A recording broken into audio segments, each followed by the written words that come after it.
৯৯টি রোগের ঔষধ হলো একটি দোয়া। এই একটি দোয়া হচ্ছে জান্নাতের ভান্ডার, এই একটি দোয়া হচ্ছে জান্নাতের গুপ্তধন, এবং এই একটি দোয়া হচ্ছে ৭০টি সমস্যার সমাধান।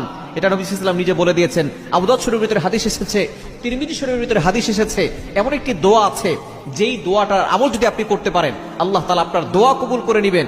শুধু তাই নয়, আল্লাহ পাক রব্বুল আলামিন আপনাকে ৯৯টা রোগ থেকে মুক্তির ব্যবস্থা করে দিবেন। এবং সর্বনিম্ন যে রোগটা সেটা হচ্ছে দুশ্চিন্তা। এই দুশ্চিন্তা, টেনশন আমাদেরকে কিন্তু অনেক বড় ধরনের অসুস্থতার ভিতরে নিয়ে যায়। আমরা অনেকে বিশেষ করে দেখা যাচ্ছে দুশ্চিন্তা করে থাকি। বিশেষ করে ফার্স্টেডের পিপল যারা আছেন, যারা ডিপ্রেশনে থাকেন, তারা এই দোয়াটার আমল করবেন। কেননা দুশ্চিন্তা খুব ভয়ঙ্কর একটা জিনিস। যারা দুশ্চিন্তা বেশি করে তাদের স্ট্রোক বেশি হয়, হার্ট অ্যাটাক বেড়ে যায়, তারা বিভিন্নভাবে স্ট্রোক করে ফেলে। এজন্য এই দুশ্চিন্তা থেকে আমাদেরকে দূরে সরে আসতে হবে। এই একটা দোয়ার আমল যদি আপনি করতে পারেন, আপনার দোয়া কবুল হবে, আপনাকে আল্লাহ তাআলা সকল রোগ থেকে হেফাজত করবেন, আপনার সমস্যাগুলো আল্লাহ তাআলা সমাধান করে দিবেন।